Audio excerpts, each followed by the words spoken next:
आज मैं कार्तिक सिंह आपके साथ जुड़ा हूं कुछ ऐसे कंसेप्ट के साथ, कुछ ऐसी बातों के साथ जो बहुत सारे स्टूडेंट के लाइफ में बहुत इंपॉर्टेंस रखती है। कई बार जब हम तैयारी के लिए आगे बढ़ते हैं तो हमारे जीवन में बहुत सारे अड़चन आते हैं, चाहे वो पढ़ाई से रिलेटेड हो, चाहे वो हमारे रहने सहने के तरीके से रिलेटेड हो, हमारे टाइम टेबल का मैनेजमेंट का एक प्रॉब्लम हो। बहुत सारी चीजों से हम जूझ रहे होते हैं। बीइंग एन स्टूडेंट बहुत सारी समस्या होती हैं जो कि ऐसे तो नहीं दिखती, लेकिन जब हम तैयारी में भिड़ते हैं तो वो हमारे सामने आनी शुरू होती हैं। तो इसके लिए एक जो सबसे साइंटिफिक तरीका हो सकता है कि एक स्टूडेंट कैसे बेहतर तरीके से स्टडी कर पाए और कैसे वो अपने एग्जामिनेशन के पाथ को सक्सेसफुली अचीव कर पाए, उसकी एक छोटी सी प्रयास है ये वीडियो, जिसमें मैं आपको बताने वाला हूं कि कैसे आप एक साइंटिफिक वे में अगर पढ़ेंगे तो ज्यादा आउटपुट निकाल सकते हैं। अपने आप से आप ज्यादा प्रयास कम करके भी ज्यादा आप आउटपुट निकाल सकते हैं। तो उसके लिए कुछ ऐसे स्टेप्स हैं जो आपको फॉलो करने हैं। तो वो साइंटिफिक तरीके क्या हैं, वो स्टेप्स क्या हैं, वो हमको जानने की आवश्यकता है। जब हम तैयारी कर रहे थे, जब आप तैयारी कर रहे हैं, उसमें बहुत बदलाव हो चुका है। पहले की तैयारी में शायद इतने कंपटीशंस नहीं हुआ करते थे, इतने स्टूडेंट्स नहीं हुआ करते थे, लेकिन आज ये काफी ज्यादा संख्या है। इसमें अपने आप को कैसे आगे रखा जाए, इसके लिए क्या क्या तरीके बन सकते हैं, उन सब पर होगी इस क्लास में या इस वीडियो में चर्चा। तो आप लोगों से रिक्वेस्ट है कि लास्ट तक बने रहिए। इस छोटे छोटे पॉइंट्स को आप देखिए।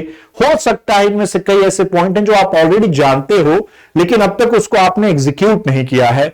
वो सारे तरीके आज मैं यहां पर बताने वाला हूं। तो कुछ 6-7 ऐसे साइंटिफिक तरीके हैं जिसमें लास्ट के कुछ जो तरीके हैं वो काफी बेहतर हैं। उसको आपको डेली ही फॉलो करना पड़ेगा, हर दिन फॉलो करना पड़ेगा। फिर आप देखेंगे कि आपको बहुत ज्यादा फायदा मिल रहा है अपने स्टडी में। जो सबसे पहला पॉइंट होता है किसी भी स्टूडेंट के लाइफ में जब वो प्रिपरेशन की तरफ आगे बढ़ता है, वो होता है एक्टिव लर्निंग। अब ये एक्टिव लर्निंग क्या है, इसका मतलब क्या होता है? अगर आप मुझसे पूछें तो इसका मतलब होता है कि ये जानना कि मुझे क्या पढ़ना है और किस तरीके से पढ़ना और क्या नहीं पढ़ना है। ये सारी चीजें एक्टिव लर्निंग के अंदर आती हैं। जैसे पढ़ने विषय के साथ जुड़ने का बहुत इंपॉर्टेंस रहता है। जैसे मैं आपको बोलूं कि आपका आज ड्रीम क्या है, क्या आपको एसएससी सीजीएल क्रैक करना है, क्या आपको एसएससी सीएचएसएल क्रैक करना है, क्या आपको जीडी या एमटीएस की तैयारी करनी है, तो ये अगर आपको पता चल जाए, आपको ये पता चल जाए कि नहीं मेरा यही सपना है, मैं इसी से कनेक्ट हो रहा हूं, मुझे एसएससी ही निकालना है, सीजीएल का ही एग्जामिनेशन क्रैक करना है। जिस दिन आप उस पर्टिकुलर एग्जाम से जुड़ जाते हैं, उस दिन से ही आपका सक्सेस होने का पहला रास्ता खुल जाता है। कई सारे बहुत सारे बच्चों को मैंने देखा है अपने पूरे जीवन में पढ़ाते हुए कि वो लोग जुड़ते सिर्फ इसलिए हैं क्योंकि उनके ऊपर प्रेशर है। एग्जाम का प्रेशर नहीं है कि ये नौकरी चाहिए, दोस्त का निकल गया, भाई अगर ऑलरेडी रेलवे में है या एसएससी में है तो मुझे भी उसी में जाना है। ये जो प्रेशर लेकर आप स्टडी करते हो, इससे क्या होता है कि पहले ही आप एक स्टेप पीछे होते हो कई सारे लोगों से। इसलिए प्रेशर अगर है तो उसको अपना ड्रीम बनाना सीखिए। यही सपना हो जाए जिस दिन, आप इससे जिस दिन कनेक्ट हो जाएंगे, याद रखिएगा आपको उसमें मन लगना शुरू हो जाएगा, आप इन्वॉल्व होना शुरू हो जाएंगे। आप खुरेद के एक चीज को निकालेंगे कि एसएससी सीएचएसएल या सीजीएल या एमटीएस या जीडी निकालने के कैसे क्या क्या तरीके हो सकते हैं। आप एक एक आदमी को पकड़ेंगे जिन्होंने सफलता पाई है और उनसे दिन रात आप पूछते रहेंगे कि सर ये कैसे निकल सकता है, आपने कैसे निकाला। तो कनेक्ट होना सीखना पड़ेगा, विषय के साथ जुड़ना पड़ेगा। उसके लिए आपको मापदंड बनाने पड़ेंगे, रोड मैप बनाना पड़ेगा और तब जाके ये आसान हो सकता है आपके लिए। और जो कुछ आप पढ़ते हो उसको जरूर आप किसी से शेयर करो, सिखाइए। जैसे मैं लिखा हूं ना, किसी और को सिखाना भी जरूरी है। जब तक आप दूसरे से आप अपनी बातों को जो आप सीखे हैं शेयर नहीं करते, कई सारी ऐसी बातें होती हैं जो आप मिस करते चले जाओगे। आप देखिएगा, आप लगातार रट रहे हैं, चीजों को समझ रहे हैं, लेकिन वो आपके दिमाग में ही सेट अगर हो रही है कुछ दिन के लिए, तो एक ऐसा भी समय आएगा कि वो धुंधला होता चला जाएगा। लेकिन अगर आपने किसी और को सिखाना शुरू कर दिया, मान लीजिए आप बैठ के किसी को प्रॉब्लम सॉल्विंग सेशन देना, सो आप लोग 5 लोग पढ़ रहे हो तो उनको भी बताना शुरू कर दिया, देखो आज ये सीखा, इस तरीके से सॉल्व होता है। जब आप सिखाते हैं किसी को तो आपके दिमाग में वो बहुत लंबे समय तक सेट हो जाता है। ये साइंस कहता है, ये साइंटिफिक अप्रोच है, इसलिए जरूर सिखाइए ताकि आप उसको अच्छे तरीके से हमेशा के लिए याद कर पाए। तो एक तो एक्टिव लर्निंग ये हुई कि क्या आपका सपना है, ड्रीम है, उससे कनेक्ट हो पा रहे हैं कि नहीं। उसके बाद उसके लिए आपने रोड मैप बनाया और फिर जो सीख रहे हैं वो जरूर लोगों को सिखाइए। एक चीज तो ये हुई। दूसरा इसमें आता है कि जो आपने मैप बनाया है, जो आपने अपना रास्ता बनाया है, वो आपके लिए क्लियर होना चाहिए। नहीं होता है, रास्ते जब धुंधले हो जाते हैं तो बाएं मुड़ने की जगह हम दाहिने मुड़ जाते हैं और दाहिने मुड़ने की जगह हम बाएं मुड़ जाते हैं। बहुत सिंपल उदाहरण है, ये ठंड चल रही है, कुहा पड़ा हुआ है, तो ये एक्सीडेंट होने का सबसे ज्यादा समय होता है गाड़ियों का, क्योंकि बहुत धुंधला है। तो जब तक ये साफ ना हो, रास्ते को जब तक आप साफ नहीं देख सकते, तब तक इस पे चलने की कोई जरूरत नहीं है। इसलिए क्लियर आपको अपना गोल सेट करना पड़ेगा। इसमें 2 तरीके से आप अपने गोल को बना सकते हैं, और ये भी मैं ऑलरेडी, मुझे पता आपको सबको पता होगा, लेकिन फिर भी बता दूं, 2 तरीके से गोल बनता है। एक होता है शॉर्ट टर्म गोल बनाइए, और एक होता है लॉन्ग टर्म गोल बनाइए। 2 गोल होते हैं। टुकड़ों में पहले अपने गोल को बांटिए, छोटे छोटे टुकड़ों में। जैसे मैंने आज एक चैप्टर को कंप्लीट करना है, और इसको कंप्लीट करने के बाद मैं इसको सेलिब्रेट करूंगा, अरे आज मैंने ये कंप्लीट किया। एक बड़ा लॉन्ग टर्म गोल है कि मुझे एसएससी सीजीएल निकालना है, एकदम चिपका दिया है दीवार पे, एसएससी सीजीएल में इनकम टैक्स ऑफिसर मेरे नाम के आगे। तो ये एक लॉन्ग टर्म गोल है। ये दोनों एक साथ पैरेलली सेट होने चाहिए कि शॉर्ट टर्म गोल में मुझे इस एग्जाम को निकालने के लिए मुझे रीजनिंग आनी चाहिए, मुझे मैथ्स आना चाहिए, मेरे पास 5 महीने की क्लास होनी चाहिए, इसके बाद मैं 4 महीना प्रैक्टिस करूंगा, फिर मैं टेस्ट दूंगा और फिर मेरा ये लॉन्ग टर्म गोल अचीव होगा। तो ये 2 गोल हमेशा सेट करके रखिएगा। आप सभी लोगों को कह रहा हूं, जितने लोग ये वीडियो देख रहे हैं, शॉर्ट टर्म गोल्स बहुत इंपॉर्टेंट होते हैं। जनरली हम यही मात खाते हैं। सबका एक लॉन्ग टर्म गोल है कि मुझे एसएससी सीजीएल निकालना, लेकिन उसको पाने के लिए जो छोटे छोटे गोल्स बनाने हैं वो भी जरूरी होते हैं, और सबसे ज्यादा जरूरी होते हैं। तो शॉर्ट टर्म गोल्स भी बनाइए, कैसे हम छोटी छोटी चीजों को समझ पाएं और फिर कैसे एग्जामिनेशन को निकाल पाएं। तो ये दूसरा एक तरीका है जो आपको अपनाना है। और तीसरा, जब गोल सेट हो गया है तो आपको अपना शेड्यूल बनाना है, पढ़ने का आपको अपना मॉड्यूल बनाना पड़ेगा, जिसको हम और आप अपनी भाषा में टाइम टेबल कहते हैं। टाइम टेबल एक ऐसी चीज है जो बहुत सारे स्टूडेंट्स जो हैं वो बहुत ही गलत प्रैक्टिस किए हुए हैं। टाइम टेबल हमेशा याद रखिए, अपने मेरे हिसाब से अगर आप मेरे शब्दों को यूज करेंगे तो अपने कैपेसिटी के हिसाब से टाइम टेबल बनाइए।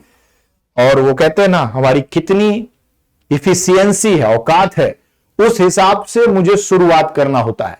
यह नहीं है कि मेरे पास 6 फुट का शरीर है और मैं 5 फुट का चादर ओढ़ लूं तो भी मुझे मुश्किल है, और 10 फुट खरीदने का मेरे पास अभी इतना एफर्ट नहीं है। हाँ, मिनिमम क्राइटेरिया यह है कि 6 फुट का एक चादर हो। तो यह बहुत इंपॉर्टेंट है आपको समझना कि आज के दिन पर जब आप शुरुआत कर रहे हो तो आप बैठ कितना घंटा सकते हो, 2 घंटा, 3 घंटा, क्योंकि साइंस और ये जो मेडिकल साइंस है वो ये कहता है कि अगर आपकी बैठने की कैपेसिटी 1 घंटा है और आपने 10 घंटे का टाइम टेबल बना लिया, यकीन मानिए मोटिवेशन में एक दिन तो आप बैठ जाएंगे, हो सकता है 2 दिन बैठ जाएं, लेकिन तीसरे दिन आप ही बैठ जाएंगे। फिर आपका शरीर जवाब दे जाएगा, क्योंकि आपने अपने बॉडी को उस तरीके से भी ढाला ही नहीं है। तो धीरे धीरे इसको बढ़ाना है, प्रोग्रेसिव वे में। पहले 2 घंटा बैठने की आदत है तो 2 घंटे का टाइम टेबल बनाइए, फिर उसको धीरे धीरे, कहते हैं कि 20-22 दिन में फिर वो आप उसको ओवरकम कर जाते हैं, तो अब 3 घंटा, फिर 4 घंटा, 5 घंटा, ऐसे बनाते चलिए। और अपने आप को फिट एंड फाइन और गुड स्पेस में रखने के लिए एक नियम है जो पोमोडोरो ने दिया था। पोमोडोरो टेक्निक जो है वो कहती है कि हर 25 मिनट पढ़ने के बाद आप 5 मिनट का ब्रेक लीजिए। क्या कहता है ये कि 25 मिनट पढ़िए, 5 मिनट का ब्रेक लीजिए, इससे आपका जो मेंटल स्पेस होगा वो बड़ा अच्छा रहता है। तो ये एक साइंस का शोध है। अब कई लोगों की जो मेंटल एबिलिटी होती है वो काफी बड़ी होती है, वो घंटों घंटों पढ़ सकते हैं।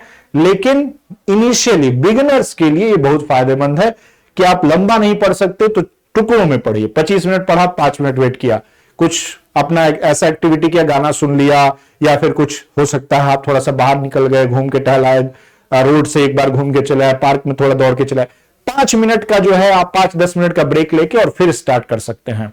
तो ये पोमोडोरो का जो तकनीक है ये इस्तेमाल करेंगे, इनिशियल बिगिनर्स के लिए काफी फायदेमंद होता है। टाइम टेबल हमेशा प्रोग्रेसिव होना चाहिए, बड़ा बना के डेली उसकी आरती नहीं करनी है हमें कि आज नहीं कल, कल नहीं परसों। हमें छोटा बनाना है, उसको फॉलो करना है। टाइम टेबल हमेशा ऐसा बनाएं जो आपके गोल को अचीव करने वाला हो, ना कि उसको और बेकार कर दे वो। इसके बाद डिफिकल्ट सब्जेक्ट्स को अपने टाइम टेबल में हमेशा प्रायोरिटी दीजिए। भाई टाइम टेबल बनाएंगे तो कैसे बनाएंगे? प्रायोरिटाइज कीजिए, मतलब उनका चयन कीजिए आप कि किस सब्जेक्ट में मुझे ज्यादा समय देना है, कहां मैं अभी वीक हूं, कहां मैं अभी और मेहनत करूंगा तो मैं कंपटीशन में लोगों के बराबर या उनसे आगे जाके खड़ा हो जाऊंगा। तो आप अपनी सारी जो ऊर्जा है पहले उन विषयों पर लगाइए जिसमें आप अभी वीक हैं, और फिर देखेंगे आपकी आपके अंदर कॉन्फिडेंस धीरे धीरे बनता चला जाएगा। और यही कॉन्फिडेंस आपको पॉजिटिव स्पेस में रखेगा कि देखो यार, मैं पहले दिन मैथ्स में मुझे सवाल बिल्कुल नहीं समझ आते थे, आज मैं इतना समझ पा रहा हूं, इतने सारे क्वेश्चन लगा पा रहा हूं, काफी प्रोग्रेसिव है मेरा स्टडी। जब पीछे मुड़ के देखें और आपको एक सेटिस्फैक्टरी रिजल्ट मिलता है ना, तो आप आगे चलने के लिए और उतावले होते हैं। यह बहुत ही इंपॉर्टेंट है कि अपने सब्जेक्ट्स को प्रायोरिटाइज कीजिए। रीजनिंग अच्छी है, बाद में कर लेंगे, कोई दिक्कत नहीं है।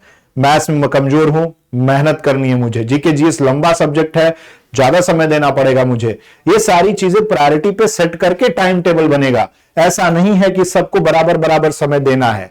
और सबसे इंपॉर्टेंट क्या है कि ये सब के बाद डेली उसी चीज को रिपीट करो।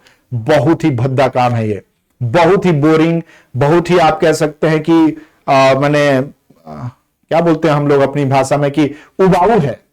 उब जाएंगे आप। डेली उठना है, डेली वही फॉलो करना है, फिर उठना है, फिर वही फॉलो करना है। लेकिन जो ये कर पाया है वही सफल हो पाया है ना। तो आपको भी यही करना पड़ेगा। जो टाइम टेबल सेट किया है, जो गोल सेट किया है, उसके लिए डेली वही रिपीटेटिव वर्क। सर कल ही तो रीजनिंग पढ़ा था, आज भी पढ़नी पड़ेगी। सर कल ही तो क्वांट के क्वेश्चंस लगाए थे मैंने, आज भी लगाना पड़ेगा। ये कंसिस्टेंटली एग्जामिनेशन तक आपको निरंतर नियमित रूप से अध्ययन करना पड़ेगा। ये रटने से नहीं हो पाएगा, क्योंकि वनडे एग्जाम रट के नहीं निकलते। यहां आपको एक ही चीज बार बार लगातार करते रहना होगा, और तब आपको लगेगा कि हां, मुझे अब कॉन्फिडेंस इतना है कि मैं बाकियों को यहां पर पीछे छोड़ सकता हूं। तो कंसिस्टेंसी इज अ की ऑफ सक्सेस है। सब कुछ आता है, आप दुनिया के सबसे बेहतरीन दिमागों में से एक हैं, लेकिन आप अगर कंसिस्टेंट नहीं हैं तो आप एक समय के बाद आगे बढ़ ही नहीं पाएंगे। डेली बेसिस पे थोड़ा थोड़ा ही करके, लेकिन डेली बेसिस पे वो काम किया जाए तो जीतन राम कह रहे हैं, माझी जी, जो जीतन राम जी तो हमारे सीएम थे बिहार के, लेकिन जो हमारे माझी जी थे जिन्होंने पहाड़ ही काट दिया, डेली वो काटते थे, थोड़ा थोड़ा काटते काटते जिंदगी में एक घटना ने उनको इतना प्रेरणा दिया कि डेली कंसिस्टेंटली उन्होंने एक ही काम करके पहाड़ काट दिया। तो आप भी कर सकते हैं, निरंतर stay consistent to do this. आप देखिए हमेशा आगे निकलेंगे। और मैं ये सबसे ज्यादा लास्ट के कुछ पॉइंट्स हैं जिस पे मैं सबसे ज्यादा महत्व देता हूं। 5 जो पॉइंट हैं वो आपके एग्जामिनेशन के लिए बहुत इंपॉर्टेंट है, लेकिन लास्ट के जो ये 2 पॉइंट हैं, एक तो ये और इसके बाद ये आपके लिए बहुत इंपॉर्टेंट है, क्योंकि इसी में सबसे ज्यादा बच्चे फेल होते हैं। पढ़ाई सब कर रहा है, कंसिस्टेंटली पढ़ाई कर रहा है, प्रैक्टिस कर रहा है, सब हो रहा है, फंसता यहां है आदमी। बहुत सारे बच्चों को मैंने देखा है कि उनका इस साल एग्जाम निकल जाना था, उनकी तैयारी इतनी अच्छी थी कि उनको एग्जाम में बैठते ही एग्जाम निकलना था, लेकिन अंत समय में एग्जामिनेशन के टाइम पर वो बीमार पड़ गए, बेड से उठ नहीं पाए, एग्जाम देने जा नहीं पाए, और उनका उस साल का पूरा मेहनत बर्बाद हुआ। तो अपनी हेल्थ भी हमें देखनी है, हमारा सब कुछ सही है, पढ़ाई सब कुछ सही, लेकिन हमारा जो अभी के समय पे बॉडी है एग्जामिनेशन के लिए तैयार हो, और इसके लिए मुझे पर्याप्त नींद, पर्याप्त फिजिकल एक्सरसाइज, पर्याप्त रूप से भोजन पोषण सब कुछ करना पड़ेगा। क्योंकि अंत में अगर ऐसा कुछ हुआ जिससे कि आपका परीक्षा छूट जाए, तो आपकी वो जिंदगी भर की जो मेहनत है अब तक की, वो आपको टीस की तरह लगेगी कि, और वो बेड पे सोया हुआ आदमी क्या सोचता है वो तो वही जानेगा जिसका परीक्षा छूटा होगा। आप में से कई लोग होंगे जो इस बात को जब सुन रहे होंगे तो ये बात उनको याद आई होगी, अगर छूटा हो पेपर तो, या फिर बीमार हुए हो तो पेपर खराब चला गया हो, क्योंकि वो कंसंट्रेशन नहीं आता अगर आप 102 डिग्री बुखार के साथ पेपर देने बैठ रहे हैं तो। समझ रहे हैं? तो ये चीज है कि अपने शरीर पे भी ध्यान देना है, अपने आप को हमेशा मतलब हाइड्रेट रखिए, पॉजिटिव बॉडी अप्रोच रखिए। पढ़ने में 8 घंटा इतना मशगूल हो गए कि खाना ही भूल जा रहे हैं, पानी नहीं पी रहे 8-8 घंटा, ये सब नहीं करना है। अपने को सही रखिए। और लास्ट वाला है कि अपने आप को पॉजिटिव रखना पड़ता है, मोटिवेटेड रखना पड़ता है। क्योंकि अगर हम पढ़ रहे हैं लेकिन हमारे दिमाग में हमेशा यही चल रहा है, पता नहीं इस साल होगा कि नहीं, पता नहीं इस साल होगा कि नहीं, फलाना का हो गया, इनका हो गया, ऐसे हो गया, मेरा ही नहीं हो रहा है। हर बार सफलता मिले ये जरूरी नहीं है, कई परीक्षाओं में हम असफल भी होंगे, उस केस में हमें पॉजिटिव रहना पड़ेगा, मोटिवेटेड रहना पड़ेगा। एग्जामिनेशन वन डे ऐसी ही चीज है, एकदम क्रिकेट की तरह है। आज हारे हो लेकिन कल वाला मैच जीतने के लिए फिर से प्रयास करना पड़ेगा, उबर के आना पड़ेगा, खेलना पड़ेगा आपको उसी जोश के साथ, उसी जज्बे के साथ जैसे पिछले मैच में खेला था। परिणाम हो सकता है मेरे पक्ष में नहीं है, लेकिन एक दिन तो जरूर होगा।